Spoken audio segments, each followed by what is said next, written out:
Well, hello and welcome back to another episode of Breaking the Blocks. I'm your host, Rachel Pearman. If you're watching us on YouTube, you know what I'm going to ask you to do, and it doesn't take much of an effort. If you don't mind, please give me a thumbs up. It just helps me to get the content out there into the algorithm. And of course, if you would like to subscribe or hit the bell, ding, ding, ding, you'll be notified when I put this content out, which at the moment is every other week. There are lots of other things to have a look at on the channel as well, so please do have a good old nosy around while you're here. But thank you so much for joining me. My guest today is quilter Chris Marchini, who has been through many changes in his life. And I think his story is very inspirational because Chris talks about the darkness that he faced when he had to make some very big life decisions. How did he make those decisions? How did he come to them? How did he actually see them through? Well, if you listen to this interview, you'll find out, but you'll also hear about his very dark journey into a severe depression, one which ended in some pretty horrendous suicidal tendencies. So some very difficult things to listen to, but also hope and inspiration about how if you're facing some similar challenges or if you're having a tough time in your life, you can overcome those tough times. You can make positive changes, and there is definitely a light at the end of the tunnel. Sometimes you just have to search for it. So let's see how Chris found the light, made those changes, and is now living a positive life filled with a lot of happiness.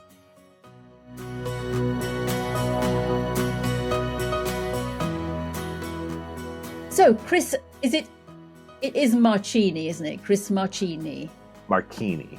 Marchini, you see, now it's like the Italian sayings, isn't it? It's like you never know whether you say the CH. So it's Marchini, Chris Marchini. I've tried to figure out like the logic behind it, because sometimes like CH is ka or cha, and then CCH sometimes is the ch sound. I don't know. So we'll just start there. So Marchini actually is not the name I was born with. Okay. When I married my now ex-wife, I took her name when we got married. So I was born Chris Smith, very generic, very boring. So I thought there's enough Smiths in the world. So when we got married, I took her last name. And since we have kids together that have the last name of Marchini, I just kept it. That's really interesting because most men don't take the name of the wife. Right. I mean, I had a battle with my husband because I wanted him to take my last name and he wouldn't. So I said, well, okay, I'll add your name on, but I'm keeping my own name. Thank you very much. Mm-hmm. But it is interesting. Most men don't, and you did. But also, of course, then it's your ex-wife and you've kept the name. But I have to say, no offense, that Chris Marchini is a little bit more, should we say, glamorous than Smith? Nothing wrong with Absolutely. Smith. But Yes. because, of course, I was going to ask you if you had Italian heritage or anything like that, because it's, it's in the name. So that explains that. Yeah. Okay. Well, Chris, whoever you are, it's lovely to have you with me. It's lovely to have you with me in the Breaking the Block studio. And you and I are going to be working together, making one of your fabulous trucker hats very soon, which is very exciting. But I came across you because I was talking to the lovely Dee of Pixel Quilts, who has also been a guest on the show. Mm-hmm. And she said, Rachel, you need to talk to Chris. You need to talk to Chris because obviously you are a maker, you are a quilter, you're a creative person, but you've overcome some blocks as well. So she said, you are the person to talk to. But I'm not going to, put too much pressure on you here, Chris. She said you were a wonderful speaker and a rater. So we need to hear your story. And apparently you're going to tell it in a beautiful way. So why would Dee be saying this about you? Let's start there, Chris, and then of course we will talk about how the creative side of things has helped you on your journey. But let's start right there at the beginning. What is Dee talking about? What is the major block that you've overcome that we can discuss? So I think I'm very open about my story, my past, how everything has come to be. I don't know how much I've told everybody. So I'm gay. I came out almost 10 years ago now. At the time I came out, I was married to a woman. We have 2 children together. And it was kind of a crazy point in my life. So I was born in Oregon, in the Portland suburb area, moved to Phoenix. That's where I met my wife, and we had kids, and we had a family, we had a house, all of that. My job took me to Colorado, and within 6 months, like neither one of us could stand it anymore. And it was just eating away at me because she was miserable there because all of her family is back in Phoenix. And I just like, I can't do this anymore. And that's when I came out to her. Our marriage ended. They moved back to Phoenix. I had to stay in Denver to, do my job. And things just for a while felt like everything was falling apart. At the time, I wasn't quilting yet, but I was sewing. I had a children's clothing line that I was producing. It was children's clothing out of recycled men's t-shirts. And my kids were little, so it was great. Like they were my little models, they were my inspiration, but then they, moved away. They moved back to Phoenix with their mom. So I kind of lost that inspiration. I was still doing it for a while, but I just kind of fell out of love with it. It wasn't the same as it was when I first started it. So I stayed in Denver for a little over 2 years. And during that time is when I met my husband. He moved in with me. And it's funny. We met in Seattle when I was there on a business trip. And he actually grew up in Oregon as well, about an hour and a half south of like where I grew up. And so we were both in Denver because he moved into with me when I was still in Denver, and we were both miserable. Like, didn't really have any friends. The vibe was just off. So we decided to move back to Oregon just to kind of reset. We would be near my family, near his family, kind of figure things out, and then go from there. And just during all that, I was trying to maintain my creativity, but we went from like a one bedroom apartment to a smaller one bedroom apartment. And it's really hard to be creative in a small space. It's possible, but some hobbies take up a lot of room. You have like your sewing machine, you have all of your fabrics, your materials, patterns. So it was getting really challenging. And I think that really ate away at my mental health because I didn't have that creative outlet. So in 2018, our lease on the apartment renewed, and as it does, rent goes up.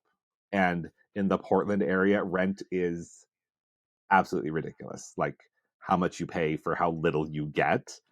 So we decided let's start looking for a house, like a house to buy. And within 20 days, we had an offer out on a house, which was insane. And things just fell in line. It was crazy.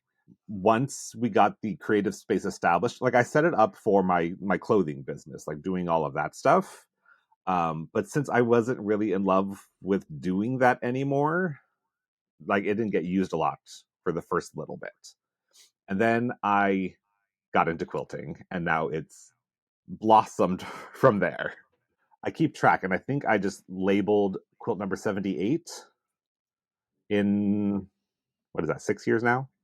So Wow. Okay. So that that's was a a lot. I know. lot. That's a lot that happened. I have a question for you, Chris. Do you think, because you've had so many difficult times there and ups and downs and twists and turns and problems, as you've said, do you see yourself as a very driven person? Yes, I do. Like sometimes to a fault. Yeah. Yeah. Have you always had that within you, or is that a skill that you've learned of late? I think I've always been that way. Like I remember as a kid doing like craft projects, or I had something in my head that I wanted to do or make, and I would find a way to make it happen one way or another. Like once it was in my head, it had to become reality. So I've always Mm. been that way, yeah. Let's go back to the beginning. Okay. So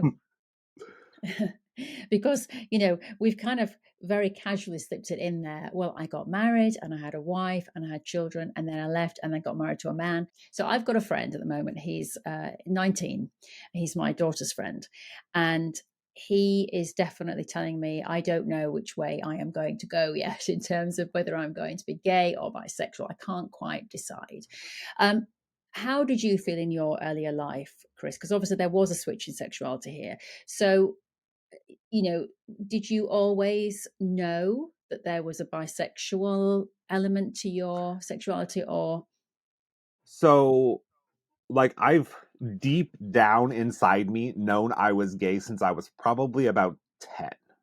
Mm, But I grew up Mormon in the Mormon Latter-day Saints faith, whatever, and that's very much frowned upon. Um, I know it's kind of gone back and forth in recent years, which is really weird to me, but it's fine. They can do whatever they want over there. I have nothing to do with them. Um, but growing up, like when I first started thinking, like I'm different than the other boys at school, I didn't really feel comfortable asking my parents about like what is this that I'm feeling, and it was just through like really through like gay jokes that I even learned what gay was. And I did know growing up that my mom was very much opposed to it. Every time something was on the news about like pride celebrations or anything like that, she'd have some kind of comment about it. So all I knew was, oh, that's bad. I didn't know like a lot about like sex and sexuality. Like I was 10, I was little. I just knew that I was different than the other boys. I liked pretty things. I liked sewing and crafting. I did not like sports. I liked hanging out with girls, but I didn't like feel attracted to girls. Like they were just like my friends. I don't think I've ever officially left the Mormon faith. I did tell them off one time when they called me, so maybe they took me off. I don't know. when I interviewed Ben Millett, he said that you have to write a letter to them to say, I'm now To remove leaving. you from the records. Yeah, I never Yes. did that, but I got really frank and snarky with the last one that called me, and they haven't called me since. So maybe they got the hint. I don't know. I also changed my name, so that may have done it. But I stopped going to church when I was probably like around 20.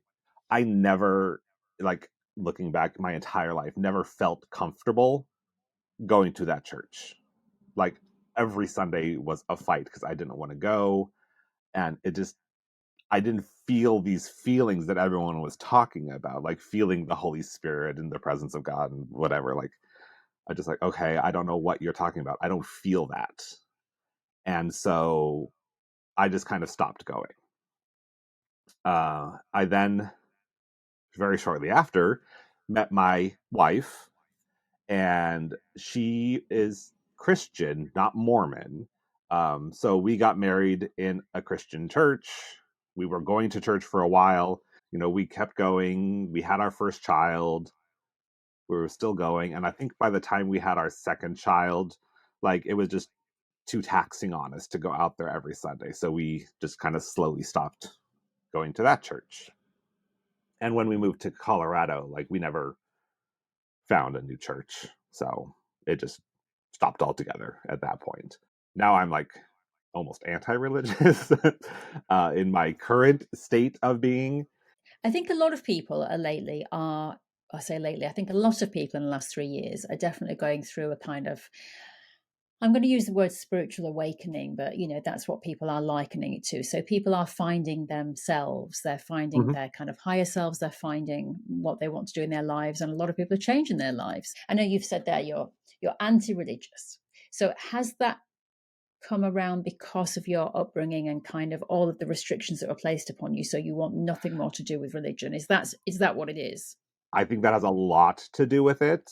Mm, But I have found for me personally, I'm happier not having a religion lead my life. Like, I feel like I am in charge of my life, my presence in this world, how I relate to others, interact with others, what I do on a day to day basis is 100% my own decisions.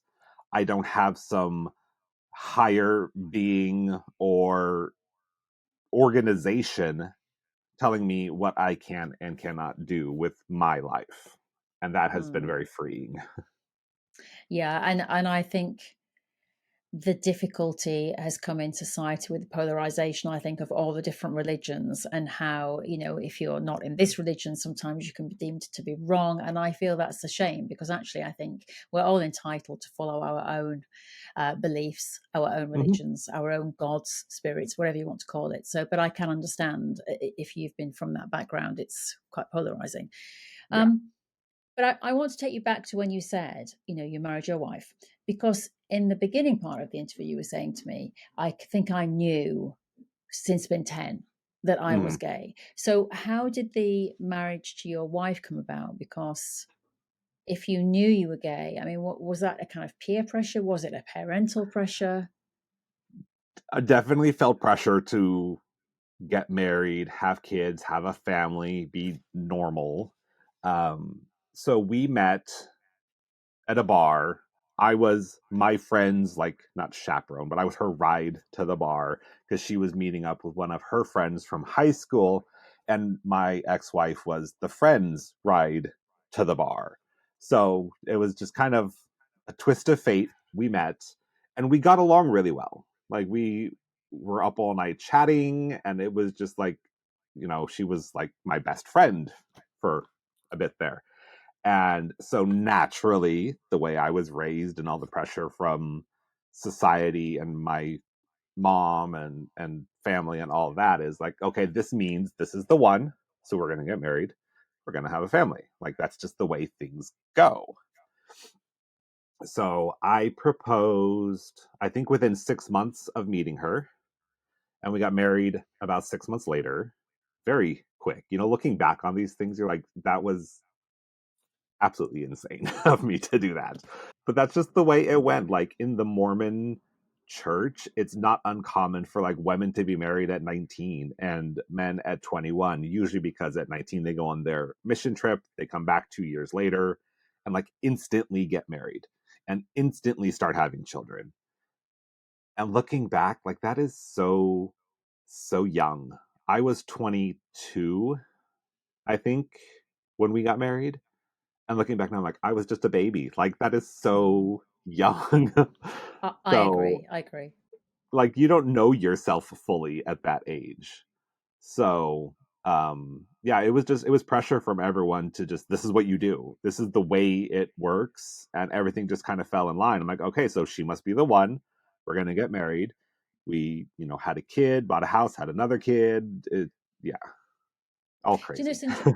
it's interesting, Chris, because the way you're talking about the Mormon religion. I just went to Lancaster, Pennsylvania to host my American retreat, and we had an Amish day out, and Mm, we did have an Amish lady cook for us at the end of the day, and we went to see some quilts, and it was a lovely day in terms of bonding for all the quilters to sort of meet before they entered the retreat. But I did find it quite uh, a strange notion. This mhm, what came through to me, and I wonder if it's a similar thing with the Mormon religions. And once again, I'm not putting down anybody who has their faith and they believe in it and they live their lives and they're very happy. That is a glorious thing. To be happy in this world is glorious. But for me, I wonder if there is a fear element. And I wonder if it's the same with the Mormons, because I know obviously Mormons and Amish are different in terms of mhm, the Amish communities are very much, we stay in our community. We don't have electricity because we don't want to be connected to the outside world. So for me, I feel like that's a fear factor. It's like, if we stay together, we're safe. But mhm. actually, if you're confining yourself like that, I'm not sure that you are safe, because, well, you're not expressing yourself, are you? You're not seeing the world, and the world is a fabulous place. So I think you are restricting yourself. But it's interesting that I almost feel like there's a kind of fear based feeling around the Amish faith. They're almost frightened of the outside world, frightened that it will change them, it will change their beliefs, their patterns, their thoughts, their societies.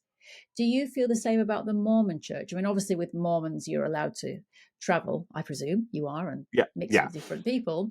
But do you feel that there's a similar thing with the Mormon faith?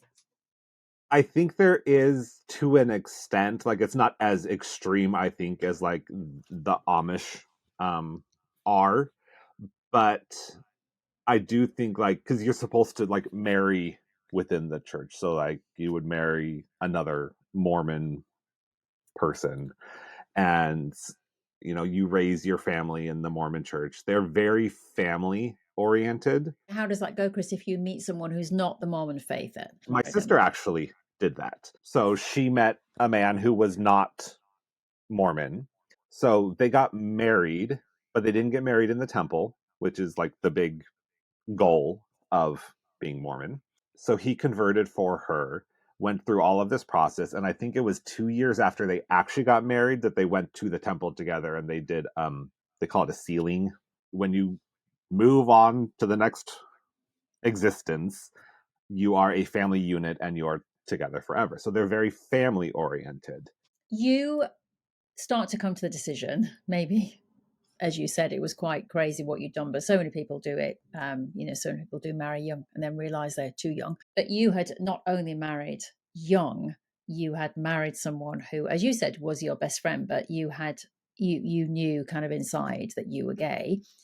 Mm-hmm. So how did you start to face that? Because obviously this is breaking the blocks, and one of the blocks we have is being truthful with ourselves. And in order to be truthful with ourselves, that often means we have to leave people behind or situations behind, which is incredibly painful and difficult. And very much like when I interviewed Ben, for you, Chris, I'm thinking it's your best friend. I don't know how that situation was by that point, but you're leaving that person, the religion, that children are involved. So it's a very, very dark time, I would imagine. So how did you begin to navigate that time from your first thoughts, which were, I'm not happy. I'm not happy. So, like, it really started eating away at me when she was pregnant with our second child, which was about 4 years into our marriage. And I just kind of suppressed it. We had our routine. We had our daily routines. Like, I would go to work, she stayed home with the kids. Um, we had like at the time, if we were going to church, we went to church on Sunday. We'd have family dinners and do all this stuff. So there was a lot to keep me busy and distracted from that part of me. And the breaking point was really, I think, when we moved to Colorado, because that changed everything. We didn't have our normal routine. We didn't have our circle of friends nearby that we'd just go hang out with. I didn't have those things Distractions. to occupy my Yeah. time. Yeah. And she became more and more like depressed because we didn't have that. So she was like home all day with the kids with nothing to do because we didn't know like what activities were around us. We didn't have friends to just go hang out with. So like we were in our little 3-bedroom condo, just kind of stuck staring at each other. And the more miserable she got, the more guilty I felt, because I always like in my head I was like, okay, well, we'll maybe wait till the kids are like graduated and then I'll come out. Or something like I'm going to be someone who's like 60 years old and finally coming out, because I hear a lot of those stories, like they came out way late in life, and then you miss all of those experiences that you get being your true authentic self at a younger age. So it just kept eating away at me. She was miserable. And it was on January 6th of 2015 that it just like it came to a boiling point. It was too much. I could not stand it anymore. And I wrote a letter and I read it to her at night. And it was terrible. It was a horrible experience. Looking back on it, I did not handle it well at all. But there's not really, I think, a good way to handle it. And there's certainly no handbook on how to address these topics. Since coming out, I have met a lot of men that were in a heterosexual marriage, had kids, and came out very similar to me. So it's not as uncommon as I thought it was. But it's still one of those things like how do you do this? So I just kind of like I ripped off the Band-Aid. I'm like, I'm gay. I want to pursue that part of my life. And I told her that I felt like she and the kids should move back to Phoenix to be closer to family so that they would have a support system. And so the big thing I think I did wrong in the whole situation was kind of dictating what I thought she should do Yeah. instead of letting her make those decisions Yeah. and coming up with that. If you're telling her to move away with the children as well, maybe there was something in there that she thought, oh, so not only do you not want to be married to me anymore, but you don't want me around anymore at all, and you don't want the children around. Maybe there was, even though that wasn't what you were meaning, Right. that Yeah. could have been taken that way. I had been stewing on this for many, many years. So in my head, like I'd processed a lot of these emotions. I had processed the grief, the loss of family, all of that. And this was all brand new to her. Like in an instant, her life changed. And I failed to recognize that. So like looking back on it, there's definitely things I think I should have done differently during that whole process. But in the moment, like I had no idea what to do. I did not know how to approach it, which is why I wrote the letter, because I knew if I didn't, I would chicken out. I wouldn't, like, I'd start a conversation, it'd probably get really weird, and then I would backtrack and just try it again later. We'd already planned a trip back to Phoenix just to visit. So we ended up as a family flying back to Phoenix. We were staying with her parents, and then I came back to Colorado alone. Like they just stayed there. And then like a week later, I drove her car down, just packed with as much of their stuff as I could fit. It was terrible. I had to move like 3 times in a month because I had to move all of their stuff from Colorado to Arizona, all of my stuff to the new apartment, and to a storage unit because I was downsizing, and it was very stressful, very, very stressful.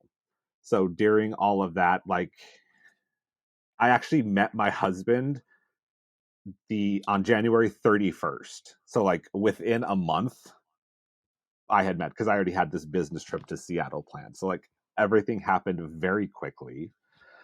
It was a long distance relationship, so it was nice that it was a long distance relationship because there wasn't a whole lot of pressure because we were 1,000 miles apart, and he would do his thing and I would do my thing while we were apart.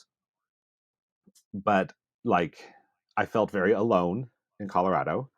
I was doing all this stuff, like pretty heavy stuff, like moving and just, I mean, even existing alone can be heavy.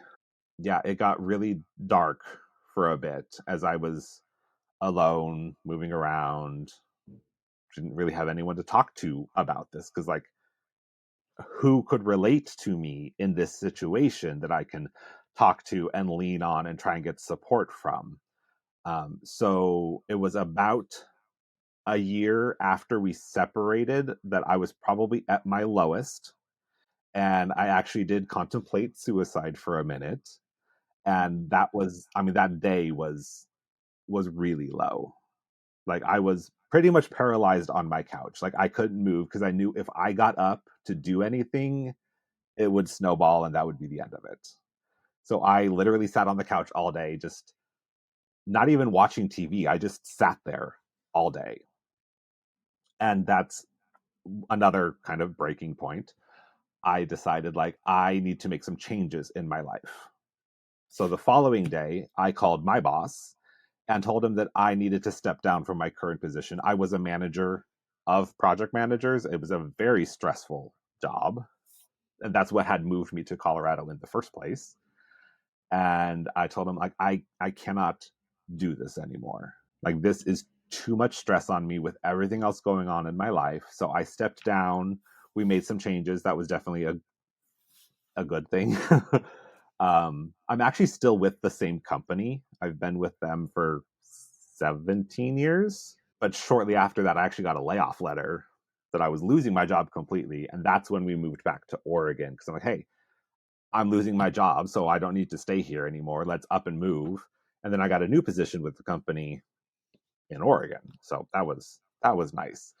But that's when I really started looking at my life and how things were going and really starting to, I think, take control of it and what do I want? What do I want for me? What do I want out of this life? And started making that stuff happen. What saved you, Chris, on that sofa that day? I know you said if you'd got up, it would have snowballed, but you didn't get up. So something stopped you from getting up and it going the wrong way. What was it that saved you in that moment? I'm not entirely sure. At that point, my now husband was living with me. He had moved from Seattle to Denver, but he was away at work all day. I it must have been a weekend. I think it was a Sunday because the following day was Monday, and that's when I went in to talk to my boss.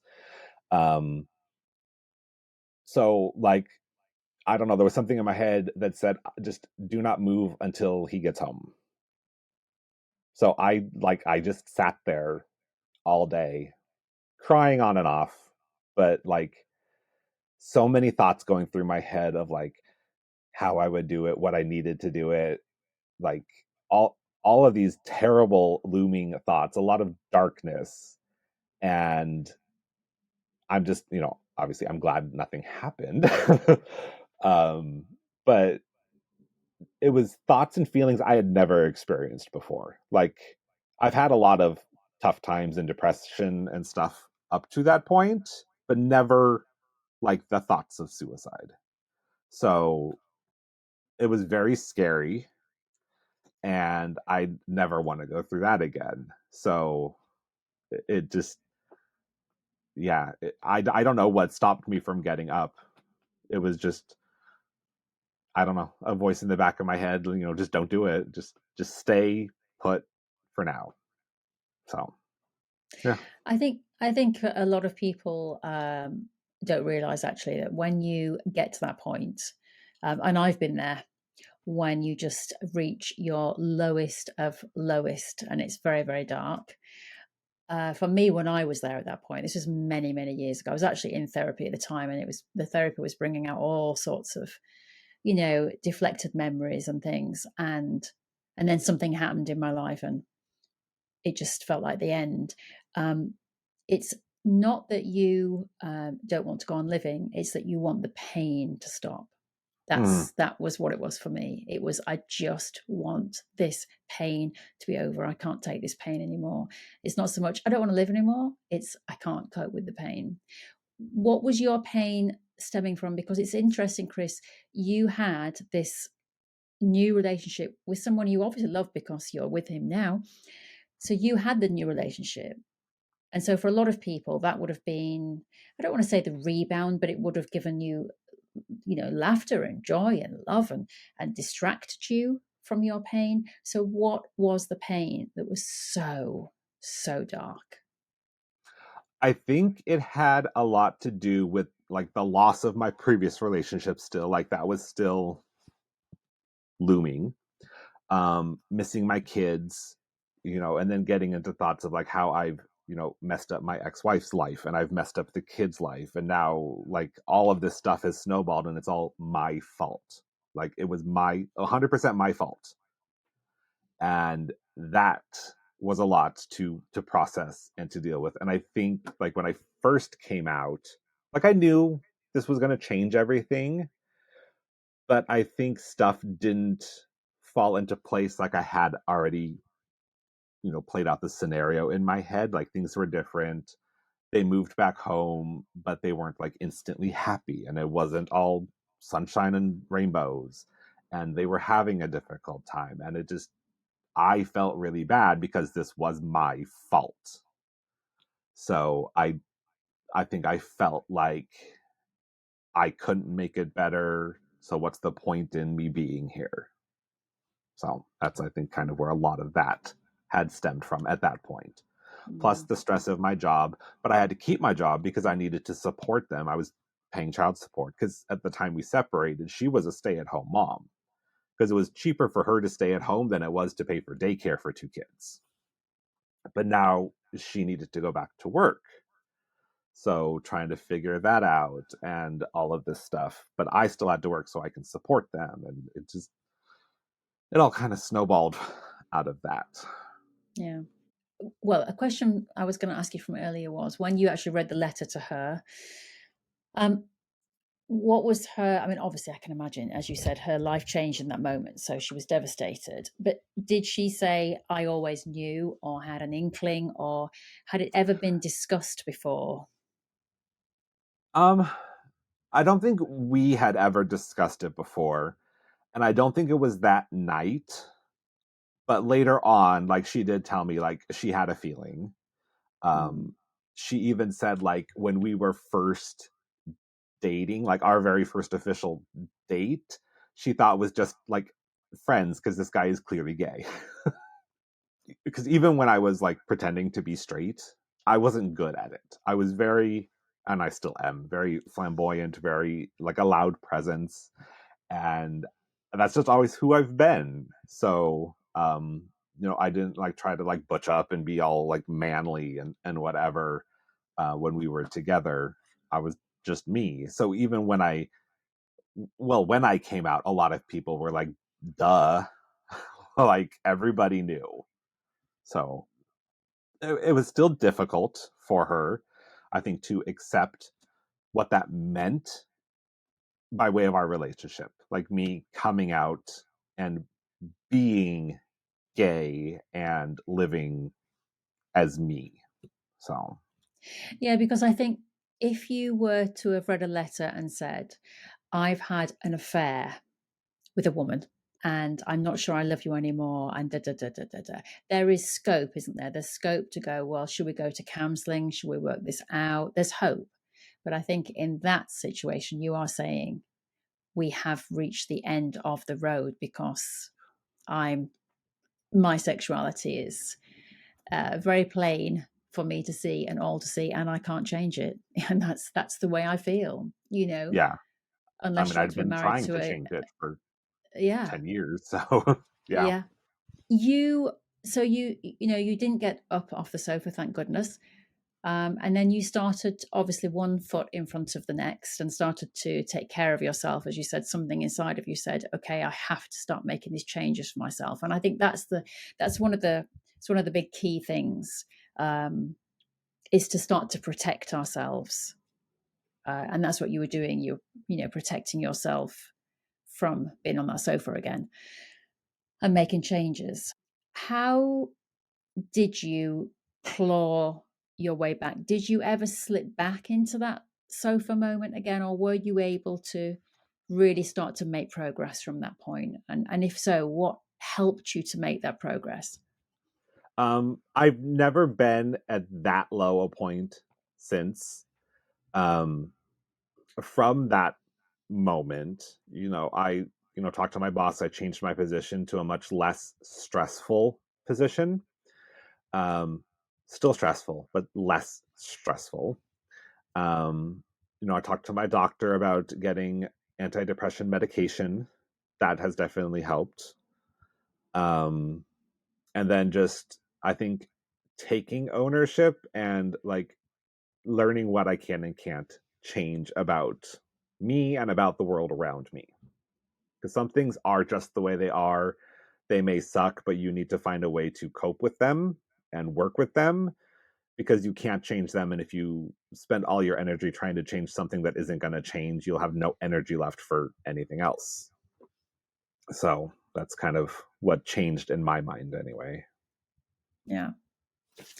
What is the relationship like with your family? I mean, do you and your wife have a good relationship now? Your ex-wife, do you have a good relationship now? We we do. We don't talk a whole lot, but like we have the kids together, so we have to communicate. Yeah. Um, I I'd like to say that we co-parent, but she does like 99% of the parenting because we are so far apart. I can't just, go pick up the kids because they're misbehaving and, discipline them or whatever. They are like our oldest will be 18 in February, which is bonkers. I cannot believe it. Yeah. But we've been separated since 2015, so it's been almost 10 years and the kids have grown up a lot. in those 10 years. There have been some challenges in schooling and everything, but I have I FaceTime with them every Tuesday and just kind of catch up what's going on. And then she's in the background as we're FaceTiming. So she'll like blurt out if they did something, or there's something they were supposed to talk to me about, or she had a question about like an upcoming trip or a school function or something like that. So we're definitely at a better place now than we were 9, 10 years ago. So it's working out okay, but it's long distance. We're far apart from each other, so I think it changes the dynamic a little bit. Mm. And what about your parents? How did they react to the news when it happened? So my ex-wife actually took care of my coming out for me. I don't think intentionally, but the following day after I came out, I don't know if she called my mom or my mom called her, but that all came out in the conversation. So my mom knew, and then quickly all of my siblings knew. So by the time I came back to Oregon, because that's where all my family lives, to like officially come out and kind of tell them what's going on, they already knew. And at that point, I had not talked to my father in probably like 12 years. Um, it's been a strange relationship with him and all of my siblings. Um, but he was invited to dinner, like the dinner, my coming out dinner. My oldest sister asked me if he could come. I'm like, yeah, that's fine. Like, I could at that point care less what he thinks about it because I haven't talked to him in 12 years. So I, officially came out. It was it wasn't super awkward. It wasn't as awkward as I thought it would be. They all seemed fairly accepting. Half of my siblings are still, I think half. Well, two of them. So there's 6 kids in my family. 2 of them are still active Mormon. One is Catholic. One is like non-denominational Christian, and then my youngest brother, he's autistic, like diagnosed in the 90s, kind of autistic. And I don't know where on the spectrum he would fall today, but he was diagnosed as mild to moderate autistic. He does not process things the same way as everyone else, so he just kind of does whatever. I think at this point in his life, he's also fairly anti-religious, Mm. but I don't talk to him a whole lot because conversations get very frustrating with him sometimes. um, so it was an interesting dinner for sure, and like if they had something to say, no one said anything. Since then, the family's, I don't want to say fallen apart, but we've definitely split. Like we do not all talk to each other like we used to, but it's not because of me coming out. That's more politically motivated with all the stuff happening in the United States and religion in general. So um, I really only talk to 2 of my sisters at this point, the Catholic one and the Christian one. So Right. yeah. And what about your mom? Um, I haven't spoken with her in a while. She did text me happy birthday this year because my birthday is the day before her birthday, so it's kind of hard to forget. Mhm. um, but that was it. It was just a happy birthday. Mm. But last year I didn't get a happy birthday text, and I don't think the year before either. So yeah. And how does all this sit with you then, Chris? Are you sort of philosophical about it and you're like, well, this is the way it has to be? Or does it still hurt? I wouldn't say it hurts. I've always been of the belief, like, family is what you make of it. It's not like being blood relatives does not matter to me. Like, I don't care if, we were born from the same 2 parents. If I don't like you, I don't like you. End of story. Or if we weren't blood relatives, but I love you, you are my sibling or whatever. Like, that's, family is what you make of it. I've never thought the whole, blood is thicker than water, blah blah, that kind of stuff. Like, if I need to cut ties with someone, I cut ties with someone. I don't care if we're related or not. I do what's best for me. Yeah. Yeah. What um What scars do you think you've been left with from all of this? What sort of battle wounds do you think you have? I think I've healed from most of them. Like obviously there's, a lot of religious trauma, which I think has led to me being as anti-religious as I am. I'm not as extreme as my husband is. I'm more just like whatever you do, you. I will not have any of that in my life. Um, so I think for scars left, I don't really know because I think I've kind of addressed them for the most part when I decided that, I am my own person. I make my own decisions for my life. I will do what I want to do. So there's not a lot of like residual issues from that. Yeah. But when you just said there, if I want to cut someone out of my life, I will do. And then earlier you talked about your wife and how difficult it was and the kind of guilt for the way you handled it. So do you handle things differently now? Although you are still very strong-minded and you are very much doing things for yourself, which is what we all have to do. But do you handle things in a different way? Do you think there's a different level of compassion now? I think so. Well, I think it also depends on like why I would be cutting someone from my life. Mm. Like with my wife, I wanted to still be friends after everything fell apart. I mean, one, we have the children together, but also like we were really good friends prior to getting married. So that was one like if the our relationship was different and it was like I just can't stand you anymore, I'm going to cut you out of my life, like that would have been different than I want to change our relationship but keep you in my life. So, when I cut someone out, like it's like you're gone, like chop gone. Um, I think I do process things differently. Like if I had a friend who we fell out of friendship and they blocked me on social media for like out of the blue for whatever, I think I'd be like, okay, whatever. Versus, 10 years ago, I'd be like, what did I do wrong? And I'd be very like paranoid about like, did they learn something about me or what did I do wrong or did I say something wrong, and just very like self-conscious about that. And these days I'm more like whatever, if you don't like me you don't like me, there's plenty of people who do like me. So we'll just go hang out with them. That's something I'm definitely learning in my life, is believing that you are in the right place at the right time, and all the things that are happening for you should be happening for you to either teach you a lesson or to help you progress. If on your path you get rejected, it's because you need to be redirected in another direction. So I think you have to, as you say, if your friend did that to you, you have to go, okay, well then.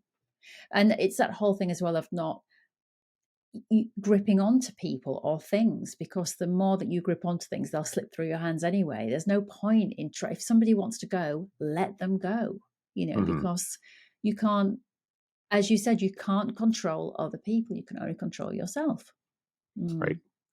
So what lessons do you think that you've learned taking forward now into your life? What are the sort of biggest lessons? I suppose really you've just said there it's about changing yourself, not other people. Is there anything else? No, I think that's really it. Like that's what I kind of live my life by is, Yeah. you know, it sounds selfish, but like focusing on yourself and the things you can change and what's best for you. And when I say what's best for you, it's, me and my direct, like my husband, my children, like we are, a family unit. So what's going to work best for us? Um, yeah, just Yeah. keeping that in mind and kind of Yeah. using that to guide my life. Well, let's talk about your creativity, because if anybody looks at your account, I mean, what I do like, it's interesting talking to you now, Chris, because the one thing that does come across from your account is you are straight talking. What you see is what you get. But what has that creativity done for you? Because just going back to that time when you're on the sofa in your darkest time, I know obviously you had spatial issues, didn't you, in terms of not being able Hmm. to, I suppose, do you think that affected your mental health as well in a big way? Do you think we should not take that for granted, that you weren't able to create? So there was another problem. Yes. So I've been creative my entire life. Mm. Like as far back as I can remember, I was drawing something or cutting up paper and gluing it back together. Like I was doing something creative, like with my hands, doing something. I've always been that way. I'm sure I have a touch of ADHD. I just have that excess energy, and that's how I would kind of, dispel it or like, you know, put it out there. So when I'm not able to be creative in some way and making something physically, like with my hands, that energy just kind of gets pent up inside me, and it's new emotions and new things that I need to process in addition to the day-to-day stresses of being a human being on this earth at this moment. Yeah. So I do find that if I go like several days without, being in my sewing room and being creative, I feel off. I feel like I can't do anything. So I find it is very important. And at that time, when I was at my lowest, I don't think I even had my sewing machine set up. I know in that apartment, at some point, I set up my sewing machine in the living room, which it was a small living room. So that was kind of a big deal. Um, and the same when we moved back to Oregon, like I had a desk with well, I don't know if I had my sewing machine. I think I did have it set up at some point. But shortly after we moved to Oregon, my husband proposed, and then we started planning for the wedding. And at our wedding, we didn't have any fresh flowers. I made all of the flowers out of paper. So Amazing. I spent 7 months making paper flowers for every table, which they turned out gorgeous. It was super fun. But that was something to be creative and be like, tactile and working with my hands. So it was it was messy still, but it was something to keep me busy and to do. So it helped a lot. That strikes me as well as a very important part of your creativity is that you want to see the joy in other people from what you do. That's what I get when I watch your account and I see what you do. You really want people to experience this creativity for themselves, but also this joy as well. You're kind of, I think you like to spread that joy. So by doing those paper flowers, yes, it was great for you, but you knew that people would look at them and be like, wow, they're beautiful. And, that's important for you, I would imagine, is it, Chris? It is, yeah. And like with the paper flowers, they went home with our guests. Like we're Yeah. like, take whatever you want because I don't want to pack it all home. So like I'll see pictures still today, 7 years later. We just had our 7 year anniversary. And like in the back, I'm like, oh look, there's like a vase of paper flowers that I made. Like they're Lovely. still here. We have a couple in our living room, and Yeah. it's fun. Yeah, Yeah. the joy I have to continues. ask. I have to ask you, what did you wear, Chris, for your wedding? I have to know because I imagine I could be completely wrong, but I imagine you wearing like a really flamboyant, like bright pink suit or something with pattern or something. I don't know. What did you wear? Our outfits were pretty boring for the day. So we had Really? suits. He was in like a gray suit that had like these blue, it was very faint, like very understated. And then my suit was black. I had on a purple bow tie, like a purple plaid bow tie, and he had on a yellow plaid bow tie. Because my favorite color is yellow, his favorite color is purple, so we wore each other's colors. I had on my Converse because that's pretty much all I wear, and so like that was pretty like subdued. So yeah. Yeah, but that surprises me. I would have absolutely seen you in, but I love the little Dicky Bow thing. The little that's really cute. That's really cute. And yeah, nice yellow. Yellow is also my favorite color. I love yellow. Um, Fabulous. So, how do you think your creativity has changed over the years, Chris? Because obviously you've gone through a huge amount of changes and you've Mhm. worked on yourself. And so, how do you think has it become more free flowing? Are you open to more ideas? How has your creativity changed? So over the years, and I heard someone say this several years ago about like their ADHD experience, but like how people collect things, they collected hobbies. Right. I'm very much that way. Over the years, I've done paper crafting, scrapbooking, card making. I had a vinyl cutter for a while and did like vinyl signs. I've done painting, sewing, like clothing construction, and now quilting. Like I've done it all. And if I find something interesting, I will just jump both feet in to that, like um powder coating, which is like mostly in the automotive industry. I was on a kick for that for a bit, and I um powder coated all of the doorknobs in our house to match. It gets crazy. Like I will just like, oh, that's so fascinating. I need to learn it and do it. And then I'll usually be like, okay, I've learned it, I've done it, I'm bored with it now, I move on. But I have found through all of the years, I always come back to sewing. Like sewing really is like the heart of my like creative process. I learned to sew when I was probably like 8 years old. My mom taught me, and I was making clothes for like my Cabbage Patch Kid and making stuffed animals, and then I started making dolls and clothes for me and clothes for my kids, and now quilts. So like it always comes back to sewing. Yeah, I think there's a dichotomy with you, Chris, because it sounds like creativity for you is definitely a meditative thing. You need Mhm. it. You have to be focused. You have your hands. It helps you with the flow in your life. It's definitely, yes, it's a thing. It's a process, and you need it. But then it sounds like you like to challenge yourself, like you were saying there about, oh, and how do I do that? And I'll try this. And how do I do that? So that's quite a dichotomy from being in the flow and meditative to now almost like spiking. I need to do this. I want to do this. I want to do this. So is this something that you recognize in yourself, that you constantly need challenges? Do you find you get bored with things? Or is it just that you've got this inquisitive mind? Definitely the inquisitive mind. I've always been that way, like interested in things and wanting to learn new things. But then I also do want to challenge myself, because if I become bored in something, I just get bored and walk away. Like that's how UFOs happen, unfinished objects, Yeah. unfinished projects. I have, I think, two right now, and one I may just abandon completely, but one I do need to finish.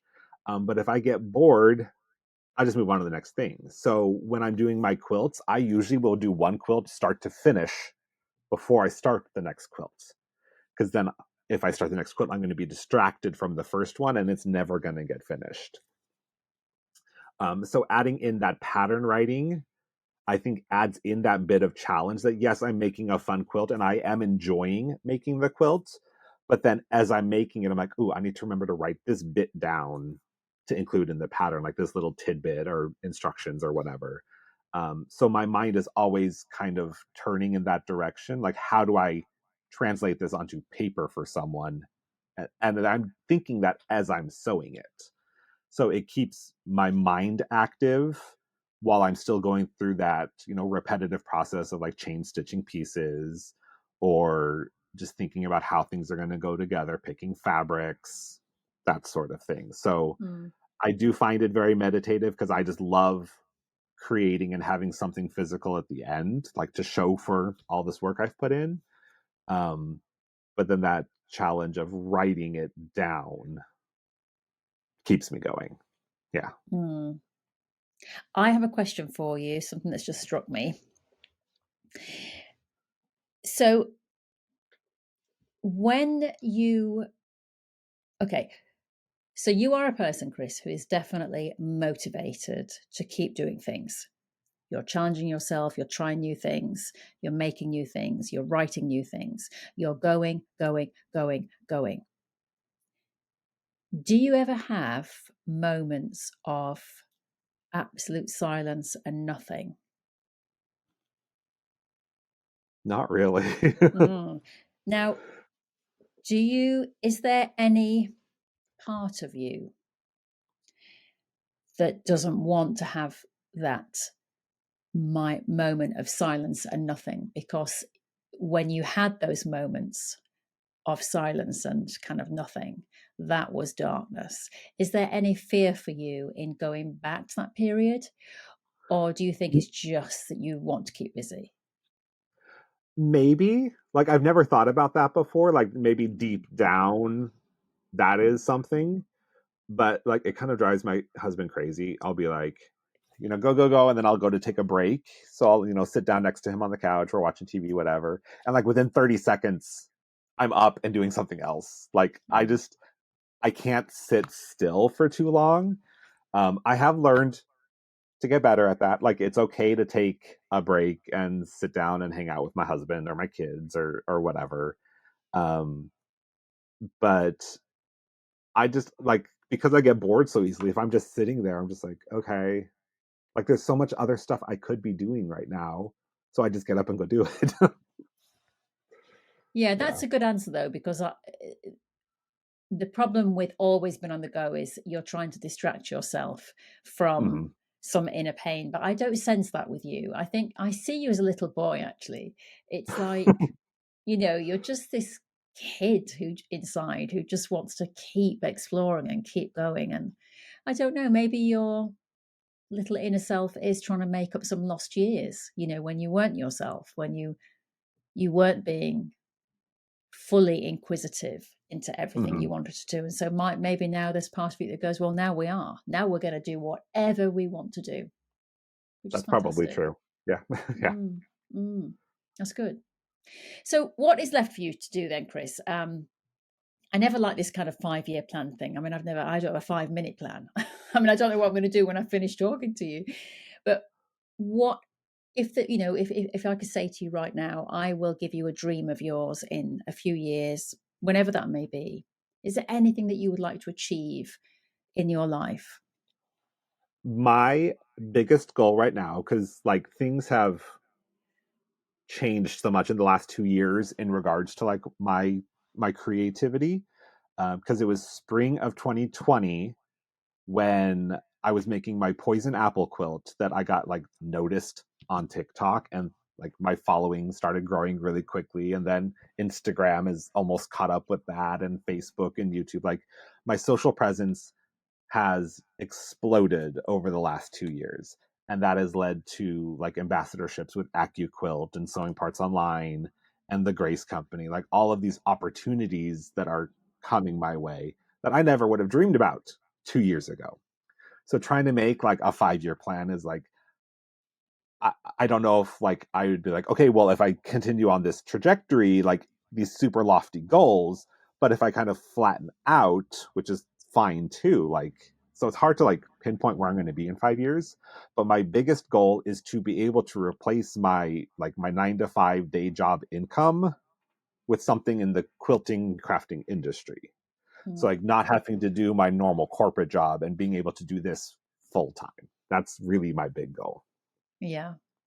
Well, I can see that happening. What do you think it is that has made you so popular on all those social media platforms? Because I know a lot of people would love to have that, that explosion in their accounts and then have those opportunities. So what is it? Why do you think your explosion happened? I get asked that. Like, I will have other creators ask me, like, how do you do it? And all this. I'm like, I honestly have no idea.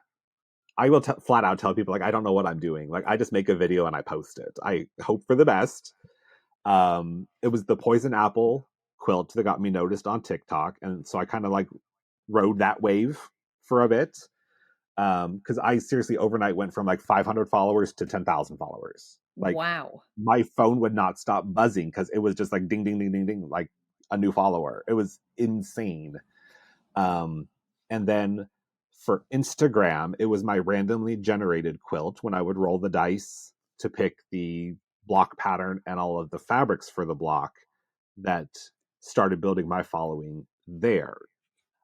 So I think a lot of it is just consistently posting and being authentic, like being you. Like, don't try and make up some persona. So, well, you just mentioned there about being authentic. So, I was just going to ask you, Chris, for anybody who is listening to this right now, and maybe they are going through a struggle in their life, or they're wanting to change their lives, change their relationships, or whatever, and they're facing some dark times, what advice would you give to them as a person who has gone through it all? What kind of words of comfort or wisdom would you say to those people? So, and I know this is probably another cliche, but it does get better. But I think it does only get better if you make it get better.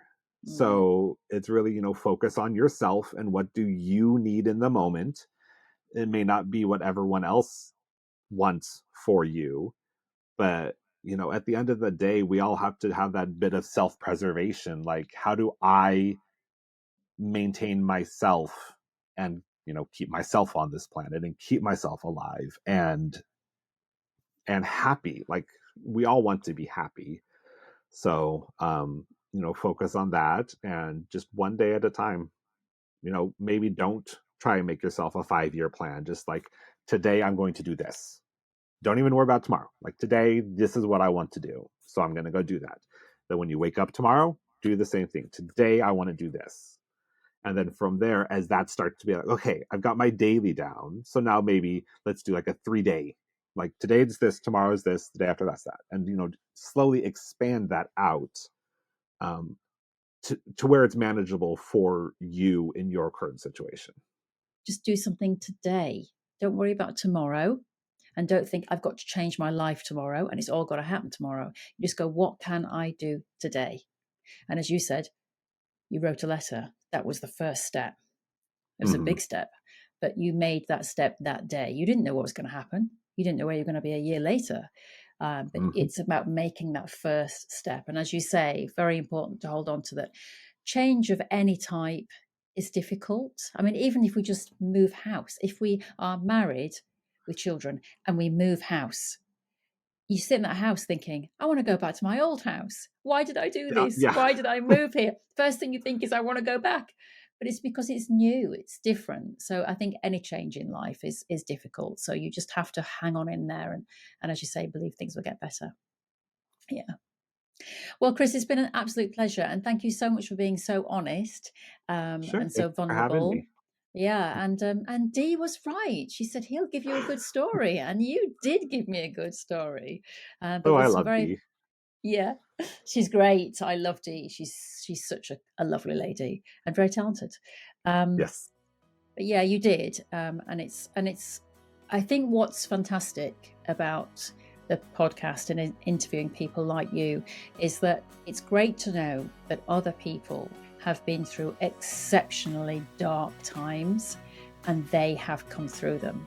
And now someone can look at you and see your life is filled with colour. Yes, you will have problems and issues, we all do, but you're here, you're on this planet, and you're thriving, you're learning, and that's fantastic for anybody who is going through a dark time, and we will all go through a dark time. So yeah, so thank you for sharing your story. It's been fabulous. You're very welcome.